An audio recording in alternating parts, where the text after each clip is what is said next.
Olá, professor Abner aqui, e hoje nós vamos começar a falar sobre forças distribuídas, né?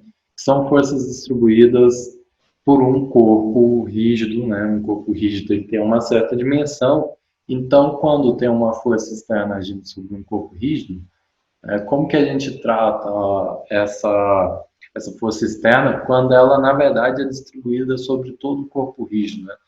Basicamente, essa força que nós tratamos, que é distribuída sobre todo o corpo rígido, é a força externa devido à ação da gravidade. Então, um corpo rígido, ele está aí sobre ele uma ação da, da gravidade, né, devido à ação da gravidade da Terra, que puxa esse corpo para o centro, e essa força ela é distribuída sobre todos os pontos desse corpo rígido. Então, como que a gente trata essa força que é distribuída sobre esse corpo rígido? Né? É isso que nós vamos ver daqui em diante. Né? Então, nós vamos tratar os conceitos básicos que nós vamos tratar nesse ponto são os centroides e os centros de gravidade e centros de gravidade, que muitas vezes são eles são comuns, né? Eles são iguais. Bem, então para começar, a gente precisa falar de algo importante, fazer uma revisão aqui sobre centro de massa, né? Então eu vou pegar aqui um sistema de N partículas, e tratar o movimento delas. Então, cada uma dessas partículas é dado por esses pontinhos aqui nesse sistema cartesiano que eu estou representando aqui, né? Então, por exemplo, essa partícula aqui, ela vai ser descrita por um vetor posição R1, e aí esse vetor posição, ele, lógico, se essa partícula está num dado movimento, ele vai variar com o tempo. Essa partícula aqui, um vetor posição R2, que também vai variar no tempo. Né? E para descrever o movimento desse sistema inteiro, a gente pode aplicar a segunda lei de Newton. Basicamente, vai ser o somatório das forças sobre cada uma dessas partículas, né? Sobre cada uma dessas partículas. Então, se eu quero tratar esse sistema como um todo, eu vou somar as forças sobre cada uma dessas partículas. Que forças são essas? São as forças externas, né? São as forças externas. Então, resumindo, seria se cada uma dessas partículas tem uma massa aí, vou chamar então de MI, né? Então essa daqui seria a partícula 1, essa 2, essa 3, a 4 e assim por diante. A gente tem um somatório de I1 até N, né? Que são N partículas, dessa massa MI, vezes a aceleração de cada uma dessas massas, né? Então, a aceleração, se a primeira partícula descrita pelo vetor posição R1, e esse vetor posição ele muda, ele tem uma dinâmica com o tempo, né? Então a aceleração é a segunda derivada desse vetor posição com respeito ao tempo, né? A derivada de segunda ordem, essa aceleração. Então, se a gente somar as forças sobre cada um dessas partículas, a gente tem o movimento desse sistema como um todo, né? Isso é a mesma coisa que a gente somar, então, de I1 até N partículas, né, das forças externas, né, desse vetor de cada uma das forças externas sobre cada uma dessas partículas. Bem, a gente pode, né, e aqui eu vou simplesmente afirmar, não vamos demonstrar, mas isso daqui é visto no curso de Física 1, a gente pode tratar esse sistema como uma força aplicada sobre um certo ponto. E esse ponto é o que a gente chama de posição de centro de massa. Então, a gente pode condensar todas essas forças de cada uma dessas partículas para descrever esse sistema inteiro, que é o movimento dessas M partículas, como uma força aplicada sobre o ponto de centro de massa desse corpo, que também vai ser o centro de gravidade desse corpo. E a gente pode escrever essa força externa sobre esse ponto como a massa total desse sistema. Então, é a somatória de todas as massas MI vezes a aceleração desse ponto a aceleração desse ponto, dessa coordenada que é o centro de massa ou o centro de gravidade desse sistema, tá? Então é assim que a gente trata um sistema de N partículas, né? Então fazendo essa revisão breve, né? Onde então essa massa, a massa total desse sistema é a soma de todas das massas daquelas partículas que compõem o sistema. E a posição de centro de massa desse sistema de N partículas é dada da seguinte forma: é 1 dividido pela massa total desse sistema, né, a massa total, né, como eu já disse, vezes o somatório de I1 até N de MI/RI, né, onde MI é a massa de cada uma dessas partículas e RI é a posição de cada uma dessas partículas em relação ao ponto O, né, que eu não falei aqui, em relação ao ponto O, tá? Então é assim que a gente pode descrever a dinâmica, o movimento desse sistema. Então aqui só, né, para frisar, podemos substituir então o somatório das forças externas sobre o sistema de partículas, né, a gente soma as forças externas sobre cada partícula para ter a força resultante total daquele sistema de partículas por uma única força externa aplicada sobre o centro de massa desse sistema de partículas. Assim, podemos descrever o movimento de todo o sistema em relação a esse ponto em relação a essa coordenada, né, em relação a essa referência que é o centro de massa. Então, sendo assim,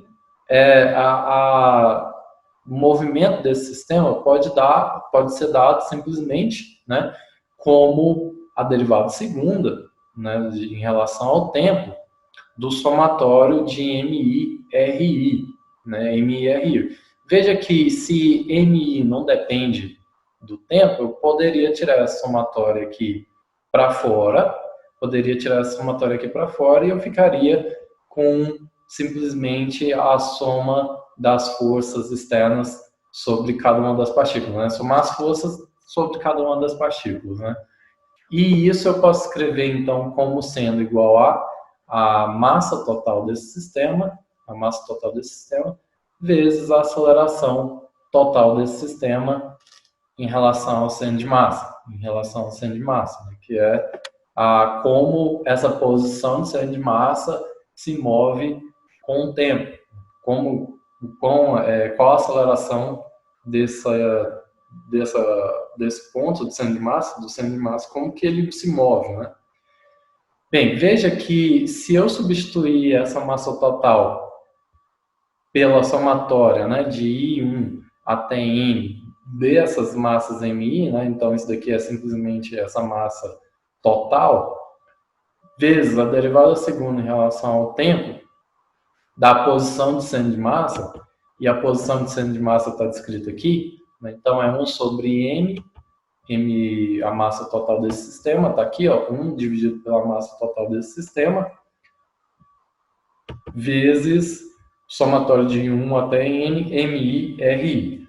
Lembrando que eu não estou demonstrando essas partes aqui, porque não é o foco aqui do nosso estudo. Mas veja que, substituindo, como o MI não depende, né, do tempo, a gente pode, ela é uma constante desse movimento. O que está variando aqui com o tempo é a posição RI de cada uma daquelas partículas.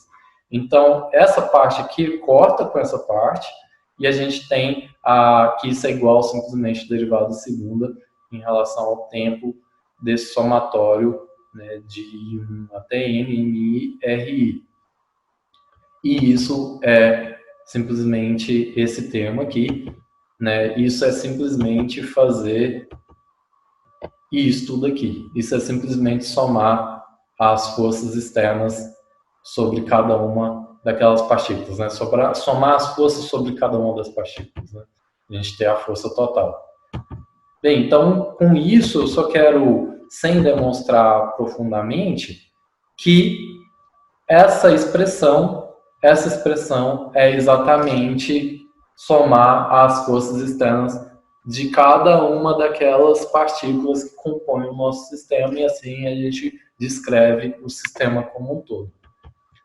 Bem, feita essa revisão, então a gente pode, de fato, entrar no conteúdo aqui que a gente quer tratar, né? Então a gente pode começar falando sobre o centro de gravidade de um corpo bidimensional. O centro de gravidade de um corpo bidimensional. O que é esse corpo? Esse corpo vai ser o corpo rígido, né? Que é o foco de todo o nosso estudo, desde o início, estudar o corpo rígido. Então, uma coisa interessante, né, como eu disse lá no início, é que sobre os corpos, a gente tem a ação da gravidade. Né? E essa ação da gravidade, ela age sobre todo o corpo. Então, ela está distribuída, ela age sobre todos os pontos desse corpo. Então, o que a gente pode fazer para tratar de uma forma mais simples a força da gravidade agindo sobre esse corpo? Bem, pelos conhecimentos que eu passei anteriormente, a gente pode basicamente, né, esse corpo rígido vai ser formado por N partículas, só que essas N partículas elas vão estar ali, elas vão compor todo um corpo, né? Então, um corpo rígido, ele nada mais é do que um sistema de N partículas. Sobre cada uma dessas partículas que compõem esse corpo rígido, a gente tem a ação da força da gravidade. A gente tem a ação dessa força externa, né? Essa força peso. Então, a gente pode definir, como a gente viu anteriormente, para o sistema de N partículas, né, definir esta força sobre o centro de massa do corpo, sobre o centro de gravidade desse corpo.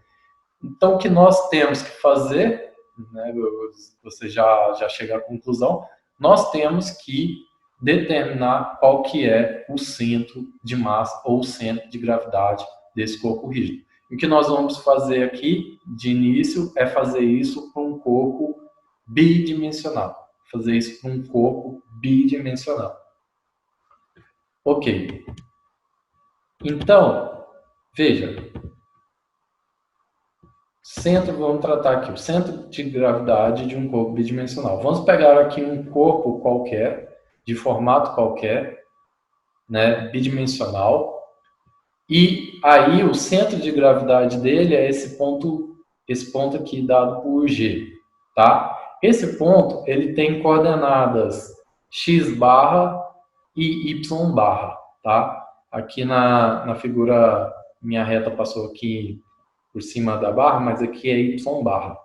Então, esse vetor que corresponde a essas coordenadas x barra e y barra, eu chamei de vetor R, de vetor Rzão, né, R maiúsculo. Ele é igual ao x barra I chapéu, mais o y barra J chapéu, tá? E aí nós podemos aplicar concentrar toda essa força, peso que age sobre todos os pontos desse corpo rígido, concentrar ela simplesmente no centro de gravidade, né? Nesse centro de gravidade. Ok. Sobre cada partícula que compõe esse corpo, eu posso dizer, então, que eu tenho uma força-peso agindo sobre aquela partícula. Então, o que a gente faz nesses sistemas que são de massa distribuída ou de massa contínua, né, como queira chamar, é a gente determinar que, né, para cada elemento de massa desse corpo, a gente tem uma força, peso correspondente agindo ali, né? Se esse elemento de massa, por exemplo, é ΔMi, vamos dizer, porque a gente vai ter N, né, N elementos de massa ΔMi. Então, por exemplo, eu peguei aqui, né, um certo elemento de massa, então, sobre ele eu vou ter um peso, qual o peso, né? Um ΔMi vezes G, né? G é a aceleração da gravidade. Então, sobre esse elemento de massa, eu vou ter um delta WI, né? Um peso delta WI, né? Sendo que o peso está sendo dado aqui pela letra W. Então, vou ter um peso ΔWI sobre esse elemento de massa. Para eu ter o peso total sobre esse corpo rígido, eu preciso somar todos esses elementos, né, vamos dizer, esses ΔWIs, né, ΔWI. Se eu considerar que cada um desses elementos de massa, eu estou dividindo esses elementos de massa igualmente, então ΔM1 é igual ao ΔM2, que é igual ao ΔM3 e tal, eu vou somar todas as contribuições da força-peso para cada um desses elementos de massa. Em relação ao ponto O, em relação à origem desse sistema cartesiano, eu tenho o meu vetor R, que define as coordenadas do centro de massa, que é o que eu quero determinar, e eu tenho um vetor RI, que vai da origem até esse elemento de massa ou essa contribuição da força-peso sobre aquele ponto, tá? Então, é basicamente isso, é bem simples. Então, aqui, né, eu estou dizendo, nós temos, então, N elementos, ΔW, e todos eles são iguais. Ou seja, estou dividindo esses elementos de massa, todos igualmente, todos são iguais, né? Então, basicamente, pessoal, o que nós temos é que essa força-peso sobre todo esse corpo, sobre todo esse corpo, né? Como a gente viu, como eu falei lá no início, são forças distribuídas sobre todo esse corpo. Forças distribuídas sobre todo esse corpo. A força total sobre esse corpo é a soma dessas forças sobre cada um desses elementos de massa. Sobre cada um desses elementos de massa. Então, essa força-peso, ela é ΔW1 mais ΔW2, mas até vai ser uma somatória até ΔWN, né? Então, isso é igual, até posso escrever aqui, que eu não escrevi, isso é igual a somatório de 1 até N de ΔWI, né? ΔWI. Então, ok. Dado isto, a gente sabe que a gente mostrou lá no início que a posição do centro de massa, o vetor posição do centro de massa pode ser dado dessa forma, ele é dado dessa forma, né? Então, eu posso multiplicar esse M para cá, vou ficar com MR, né? Igual ao somatório de 1 até N de MI, e aí eu posso multiplicar isso pela constante G, né, a aceleração da gravidade, né, a constante G, né, lembrando que, então, considerando que esses corpos estão ali próximos da superfície da Terra, então a aceleração da gravidade ela pode ser considerada constante, pode ser admitida constante. Se a gente multiplica tudo por G, então veja, a massa total daquele corpo, né? A massa total desse corpo. A massa total desse corpo, né? É Mzão. É esse M maiúsculo. Multiplicado pela aceleração da gravidade, vai nos dar o módulo da força-peso sobre esse corpo, né? O módulo da força-peso sobre esse corpo. Cada elemento de massa, MI, né? E aqui até é bom eu colocar delta, né? Então, delta MI aqui.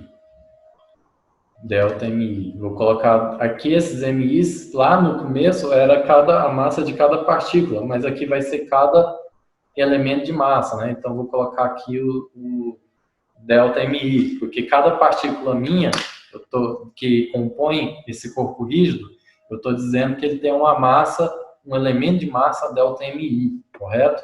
Então, aqui eu vou ter o delta MI vezes o G, entenda então como sendo a força sobre cada elemento de massa que compõe aquele corpo, seria como a gente escreveu lá no início, a força externa sobre cada uma daquelas partículas, então compõe esse corpo. ΔMI vezes G vai ser o que? O ΔWI, né? ΔWI. Então, o que nós temos, basicamente, O módulo, então, dessa força-peso vezes o vetor posição do centro de massa é igual à somatória de I1 até N do módulo de cada contribuição desses elementos de massa, né? O módulo da força-peso sobre cada um desses elementos de massa que a gente dividiu aqui em vários elementos com massa delta M, né? Delta WI, o módulo dessa força, vezes a posição RI. Essa posição RI é a posição que vai, então, do centro O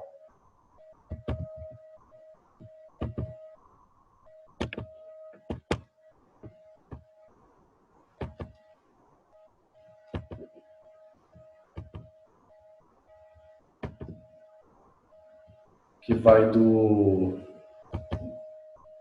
centro O, que vai do centro O até o elemento de massa ΔI, né? Esse é o RI. Né? Então, assim, a gente consegue determinar, né, uma forma de a gente determinar quem é a posição de centro de massa desse corpo rígido bidimensional. Como é bidimensional, então R tem coordenadas x barra e y barra, né, seguindo a notação aqui que a gente adotou. Então, escrevendo em componentes, né, nós temos x barra vezes o módulo da força-peso, isso é igual ao somatório de 1 até n, de xi, né, xi, coordenada xi do vetor ri, delta wi. E a componente y barra, né, o módulo da força-peso, né, eu posso passar o módulo da força-peso dividindo, somatório de 1 até n, yi, delta wi. Muito simples até aqui. Bem, mas, como nós estamos tratando de uma distribuição contínua de massa, nós estamos tratando de uma distribuição contínua de massa. Né? Esse corpo rígido, por isso que a gente está pegando aqui elementos ΔM, né? Elementos ΔM. Esse aqui é um elemento ΔM que tem uma força, peso agindo sobre esse elemento ΔWI.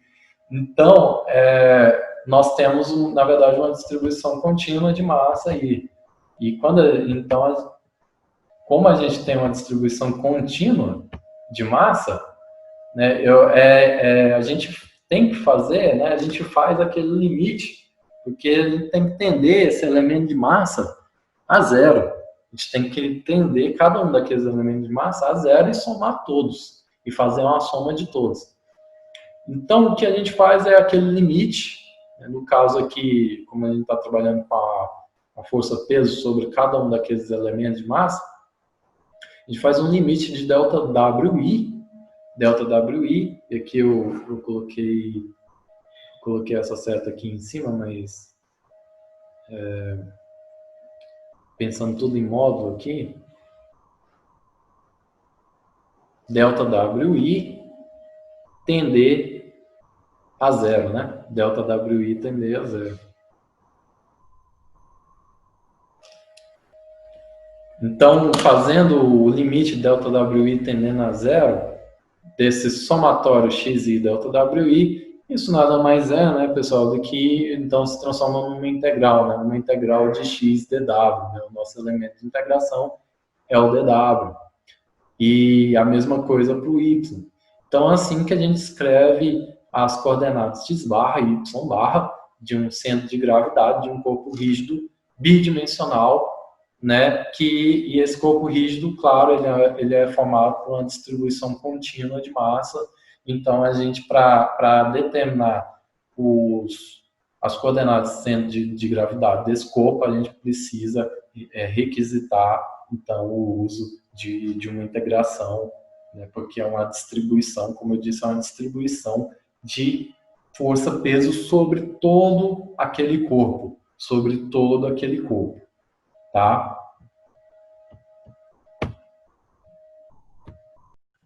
Bem, com essas equações, então, nós conseguimos definir o peso W,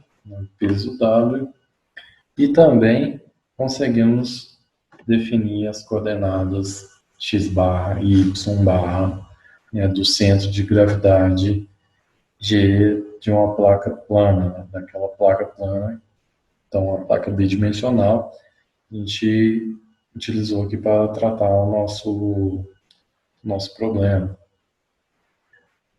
Então, essas equações, elas também poderiam ser deduzidas num outro exemplo aqui, né? Se a gente pegasse um fio e quisesse traçar qual que é o centro de gravidade, né, em relação aí de um fio, nós iríamos notar, né, fazendo o mesmo processo. Veja essa figura aqui. Se a gente pegar essa figura, traçar um elemento de massa e, portanto, através desse elemento de massa, a gente consegue tratar um elemento da força peso, né, gerada por aquele elemento de massa sobre um ponto de coordenada x e y qualquer, nós poderíamos, por uma integral simples, somar todos os elementos de massa, então cada elemento de massa, desde aqui do início até aqui no final, teria uma coordenada x e uma coordenada y, correto? E aí a gente poderia resolver e encontrar o centro de gravidade desse fio. E nós iríamos obter, provavelmente, que esse centro de gravidade, ele não está sobre o fio. Então, aqui vai uma informação importante, que o centro de gravidade ou de massa, né? Centro de gravidade, vamos chamar de centro de gravidade como é mais comum aqui em relação ao nosso curso. O centro de gravidade não precisa, né? Ele não precisa estar sobre um ponto do corpo que nós estamos tratando. Ele pode estar fora de um ponto desse corpo. Nós vamos ver mais para frente exemplos de corpos rígidos, né, de corpos, enfim, em que o centro de gravidade ele não está em um ponto desse corpo, mas ele está num ponto fora desse corpo. Isso é muito comum. Então fica aqui esse exemplo final de que nem sempre o centro de gravidade está sobre um ponto desse corpo. Bem, e com isso eu finalizo esse vídeo por aqui, eu finalizo essa aula por aqui. Então nós tratamos, né, do centro de massa, começamos a falar do centro de massa, na verdade da posição, né, um resumo rápido da posição de centro de massa, do vetor que dá a posição de centro de massa. E a partir daí nós tratamos do centro de gravidade, que na verdade é a própria posição de centro de massa, aqui no caso, né? Mas nós fizemos isso pensando na ação de uma força externa, e essa força externa era gerada pela ação da gravidade da Terra, né? É a força peso sobre um corpo rígido. E no final, ao falar disso tudo, nós então discutimos aqui brevemente nessa última parte que basicamente nem sempre esse centro de gravidade ele vai estar sobre um ponto desse corpo, né? Vai depender muito do tipo de corpo que a gente está tratando, e às vezes ele não vai estar sobre um ponto desse corpo, como esse exemplo aqui. Então é isso, pessoal. A aula foi essa. Um abraço e até a próxima. Bem, no último ponto, nós falamos que nós, na verdade, utilizamos o vetor que define o centro de massa, né, e a partir dele nós mostramos que se a gente multiplicasse aquela massa que compõe todo o sistema, né, os elementos de massa ΔM por G, né, que é o nosso foco de estudo aqui, essa ação da força-peso, essa força externa que é o importante aqui para nós nesse estudo, então que nós poderíamos associar aquele cálculo do centro de massa, né, com a ação da força-peso sobre o centro de gravidade de um corpo e também com essa distribuição, né, que é essa força-peso, na verdade, age sobre todos os pontos desse corpo rígido. Tá, então, a partir daí, a gente conseguiu deduzir expressões interessantes para se determinar a posição de centro de massa.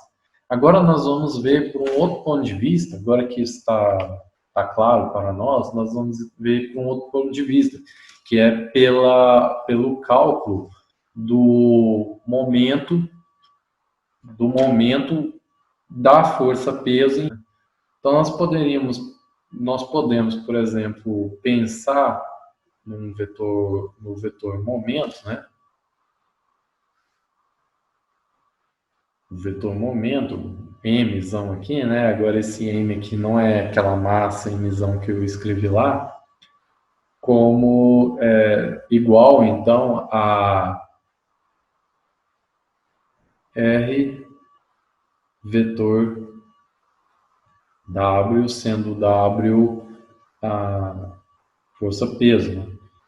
E isso igual, então, ao somatório de uma PN de RI, né, aquelas posições que vão até o elemento de massa, né? Então entenda assim, isso daqui é o vetor momento de uma força em relação ao ponto O, né?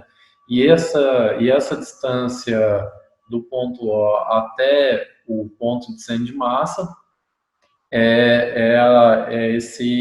essa distância que a gente vai tomar como, né, a distância de referência aqui para calcular o momento dessa força. Então entenda essa distância Rzão, né, que é o ponto de centro de massa, a distância desse ponto O, que é a origem do sistema cartesiano até esse ponto do centro de massa. E aí, essas distâncias RIs, né, são as distâncias do ponto O até a distância, até o ponto onde está cada elemento de força-peso, né? Cada um desses delta WI, né? É isso. Então, o vetor Rzão que define a posição de centro de massa, nós vamos usar a mesma notação aqui de antes, é o x barra na direção I, chapéu, né? Claro, mais o y barra na direção J, chapéu. O vetor W, né, que representa a força-peso, é o módulo dessa força-peso. Vou escrever simplesmente por W, né? Que vocês já entendem que é simplesmente o W, e isso é W na direção K-chapéu, tá? Na direção aí como a gente definiu, né, o eixo Z. É só voltar um pouco aí no vídeo, se tiver alguma dúvida, que vocês vão ver. Né? Então, a direção da força-peso, né, é a direção K-chapéu. Na verdade, menos, né? Só que tem um sinal de menos aqui, porque está no sentido negativo de Z, tá? Bem, coloquei a figura aqui para facilitar, então, né, a visualização. Então, veja, a gente tem aqui o W na direção K-chapéu, só que o sentido é negativo, né, e o vetor R em relação a esse ponto O tem coordenadas x bar e y bar, né? Direção x bar, direção I chapéu, y bar, direção J chapéu.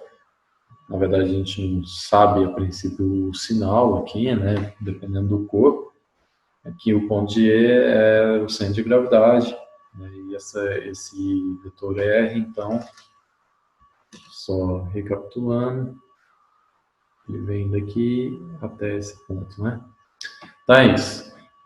Esse é o vetor R. Né? Então, voltando para cá, né, o que nós temos mais que definir aqui é o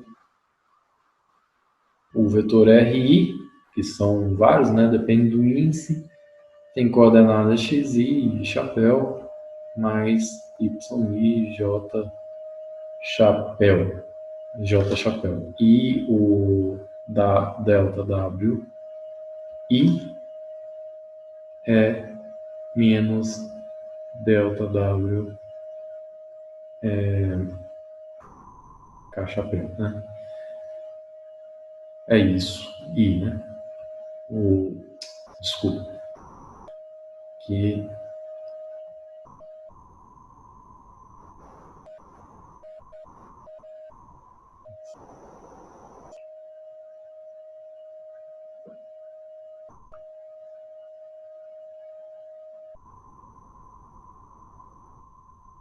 é o módulo de delta W e, né, direção K-chapéu, menos aqui, né, tem um sinal de menos, claro, e é isso, basicamente,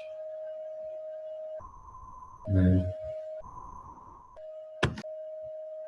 Então, o produto Rzão, né, vetorial W, vai dar o quê, né? A gente tem, então, a gente pode usar aqui aquele círculo, né, para calcular que IJK,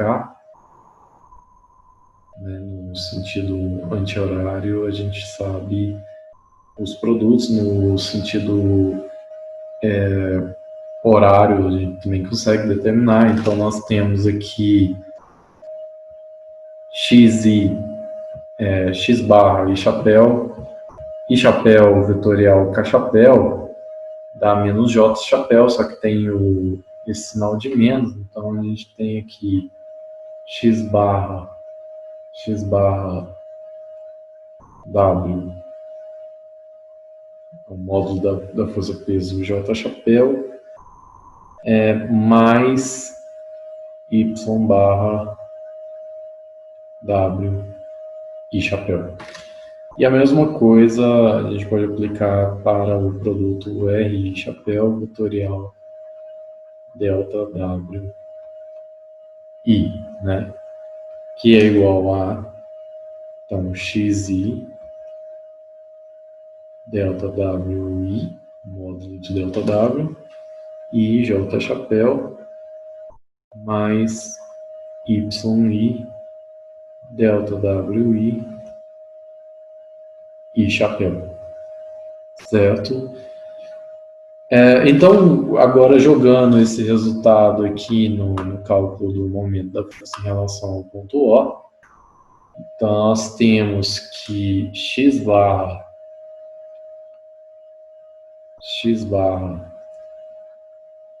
WJ chapéu mais Y barra W chapéu é igual ao somatório de 1 até N, é o número de elementos aí, delta WI,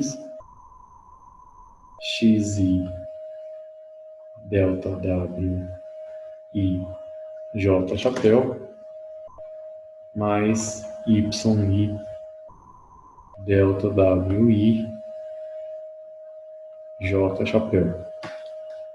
Bem, então vejam que interessante, né? Então, a partir disso, a gente tira que x barra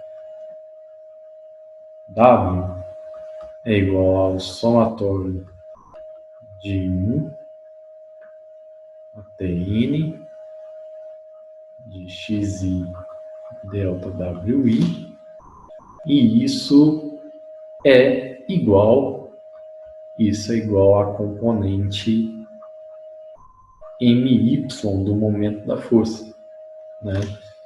Y barra W, somatório de I1 até N, de YI delta WI, isso é igual a componente mx do momento da força em relação ao ponto de centro de massa, né? Em relação ao ponto de centro de massa. Bem, então, a gente também pode olhar por esse ponto de vista, né? Agora que a gente viu toda essa parte, a gente pode olhar por esse ponto de vista, que é bastante interessante.